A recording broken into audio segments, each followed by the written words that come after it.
આ ક્વોલિટી છે, જુઓ તમે. શું છે આ? શું છે?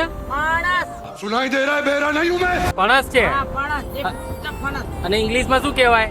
ઇંગ્લિશમાં જેફ્રૂટ કહેવાય, હા. ગુજરાતીમાં ફણસ કહેવાય. અચ્છા તારે માલ કાઢીએ. અચ્છા, હા, સાફ કરીને. આવી રીતે જ કાઢવું પડે આને? હા, એ રીતે જ કાઢવું પડે. નકર તો શું થાય? આડું આડું કપી જાય તો પોટલી કપી જાય. અચ્છા, ગોટલી પાછી ક્યાં છે? ગોટલી આ ગોટલી છે. પોટલી છે, હા. આનું શું આનો પછી શું ઉપયોગ થાય? એનું ડાયાબિટીસમાં કામમાં આવે. આ ડાયાબિટીસના કામમાં આવે છે એમ? હા, આ દવા વાસી, હા, ડાયાબિટી ઓછી કરે.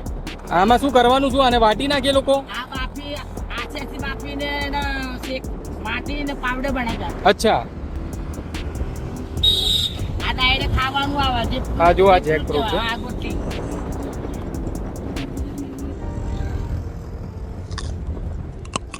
શરીરમાંથી સારું રે. તાવ તર્યો, બીમાર. શું ફાયદા થાય આનાથી? તાવ તર્યો ના હોય, ના લાગે. લૂ ના લાગે? હા, તો ઓલી ડુંગળી ખાવાથી લૂ લાગે? ના ના, આ સારું વસ્તુ આવે. ડુંગળી કરતા સારું આ. 12 મહિનામાં 2 મહિના. અચ્છા, કઈ સિઝનમાં મળ્યા? આ 5 થી માંડી 7 મહિના સુધી. અને તમે ઊભા ક્યાં રહો છો? રાણાપીર 5 વીઘા દશામાના મંદિર જોડે. દશામાના મંદિર જોડે. શું નામ તમારું? તેજલબેન. તેજલબેન જોડે આવી જજો ભાઈ. જેકફ્રૂટ લેવું હોય તો 200 રૂપિયા કિલો છે આ. અને આ 150 રૂપિયા કિલો. આખું લેવું હોય તો 150 રૂપિયા કિલો.